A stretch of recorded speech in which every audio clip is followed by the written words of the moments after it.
JDC news की ओर से यहाँ कला केंद्र में बैठक में आए हुए हैं। यह बैठक नागरिक अभियान समिति भागलपुर की ओर से चलाई गई है। इस बैठक में कुछ महत्वपूर्ण लोग अभी मौजूद हैं, उनसे हम कुछ जानकारी लेना चाहेंगे। इस अभियान के प्रधान श्री राम शरण जी वरिष्ठ समाज सेवी भागलपुर से जानकारी हासिल करना चाहेंगे। सर, ये नागरिक अभियान समिति की आज बैठक किस विषय को लेकर के संपन्न हुई है? ये नागरिक अभियान समिति एक गैरदलीय संगठन है और हम लोग जनता के सवालों पर काम करते हैं। हम लोग इस चुनाव में महागठबंधन को समर्थन देते हैं, लेकिन हमारे काम करने का तरीका अलग है। हम किस तरह से महागठबंधन को समर्थन दें, सही लोगों को चुनाव में आगे बढ़ाएं, जनता की आकांक्षा को पूरा करें, इन्हीं मुद्दों पर चर्चा करने के लिए आज की बैठक की गई थी। अब समय कम है, इस बीच में हमको बहुत सारे काम करने हैं। पर्चा निकालना है, नुक्कड़ सभा करना है, दूसरे आयोजन करने हैं। ये हम लोग के लिए बहुत कठिन सवाल है।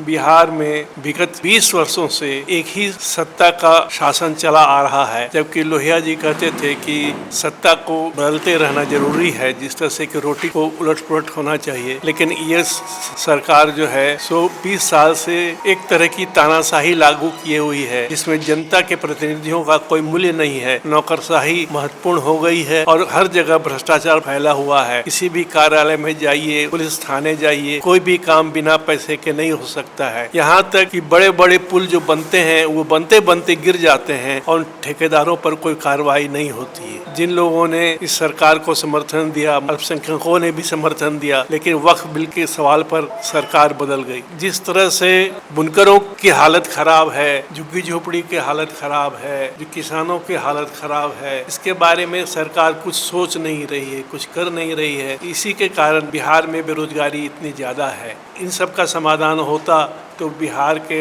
लाखों करोड़ों युवकों को बिहार से बाहर जा करके नौकरी न करना पड़ता, न जीवन यापन नहीं करना पड़ता। आज सरकार जिस तरह से देश को बांट करके चलने की कोशिश कर रही है, वो इसलिए कि अडानी अंबानी को मदद मिलती रहे और जनता जो है सो आपस में झगड़ती रहे, पर नजर न उठाए। अभी हाल में LIC के लाखों बीमा धारकों का पैसा 34,000 करोड़ अडानी को दे दिया गया। यदि LIC बैठ जाती है तो उन बीमा धारकों का क्या होगा? तो इस तरह के जो सवाल हैं, आज जिस तरह से कि दलितों पर अत्याचार हो रहा है, चीफ जस्टिस चूंकि दलित हैं तो उन पर जूता फेंका जाता है, दलितों को पीट पीट करके मार दिया जाता है, पेशाब पिलाया जाता है। ये इतना अत्याचार दलितों पर किया जा रहा है और सरकार जो है सो चुपचाप बैठी हुई है। चीफ जस्टिस पर जूता फेंकने वाले तक पर कार्रवाई नहीं हुई। ये सवाल है कि ये सरकार दलितों के लिए कितना सोचती है, कितना करती। इसी तरह के बहुत सारे सवाल हैं, इसलिए हम लोग मजबूर होकर के महागठबंधन को समर्थन दे रहे हैं। धन्यवाद।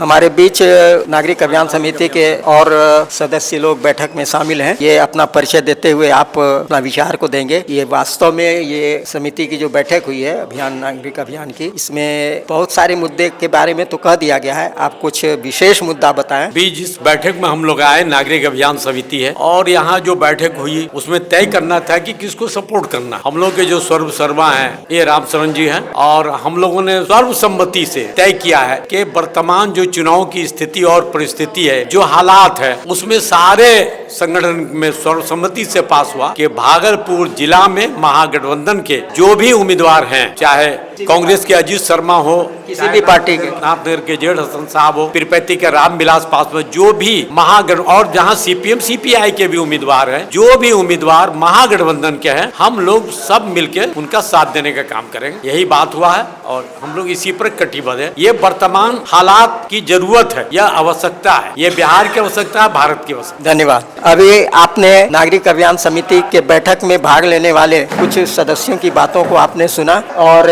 हम इसको यहीं पर समाप्त करते हैं और आगे के न्यूज के लिए फिर आपको JDC न्यूज में आमंत्रित करते हैं। धन्यवाद।